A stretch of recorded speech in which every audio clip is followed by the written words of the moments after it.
میں تمہیں ایسا اب نسخہ دے دیتا ہوں، بھائی جنید صاحب آپ نے بڑی تقریریں کی، بڑی پھڑیں ماری، تو اب آپ طریقہ بھی بتا دیں۔ میں آپ کو طریقہ بتا دیتا ہوں، اور قسم کھا رہا ہوں میں اللہ کی، اگر تم نے وہ کر لیا تو اللہ تمہیں بغیر مال کے پال کے دکھائے گا، ٹھیک ہے؟ اب غور سے سننا میری بات۔ مولوی صاحب وہ قرآن کی کون سی آیت ہے جس میں اللہ نے مال خرچ کرنے کے 6 طریقے بتائے ہیں کہ اس پہ خرچ کرو، اس پہ خرچ کرو، اس پہ خرچ کرو، مساکین پہ خرچ کرو، رشتہ داروں پہ خرچ کرو؟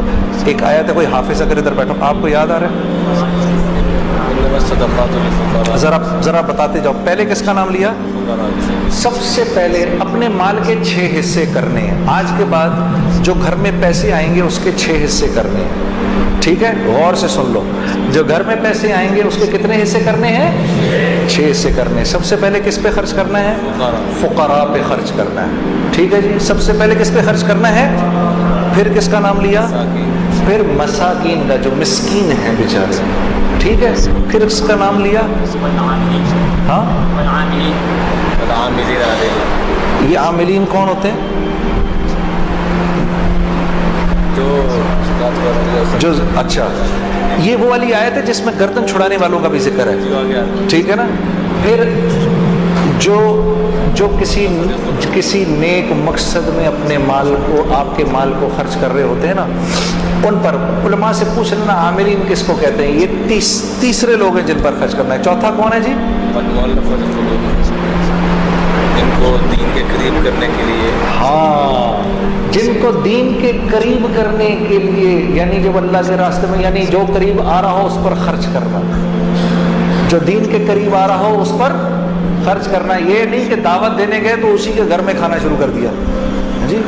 ہاں جی، میرا ایک دوست ہے، وہ تو یہ کرتا ہی کرتا ہے، میں اس کو سمجھاتا ہوں نہ کیا کر۔ وہ جس کے گھر جاتا ہے، سر ہم بیٹھے ہوئے چائے منگوا لیں گھر سے، اندر سے، جس کو دعوت دینے گئے اسی کے گھر سے چائے منگوا لی۔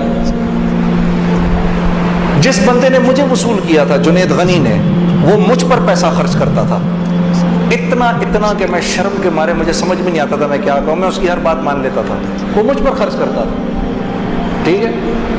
4 ہو گئے، 5واں گردنیں آزاد کرنے جو قیدی ہوتے ہیں، جو عدالتوں میں پھنسے ہوئے ہوتے ہیں، جن پر قرض چڑھے ہوئے ہوتے ہیں،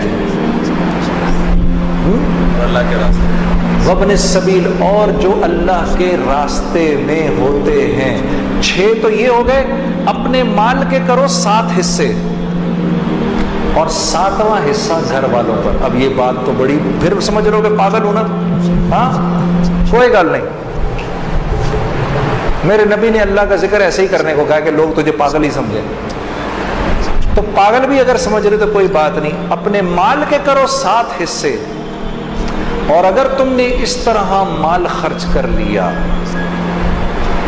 میں قسم اٹھا کر کہہ رہا ہوں کچھ عرصے بعد تمہیں روپے پیسے کی ضرورت سے اللہ آزاد کر دے گا۔ اگر نہ کیا تو مجھے پکڑ لینا، یہ بات مجھے مولانا سعید احمد خان صاحب کے توسط سے کسی نے بتائی ہے۔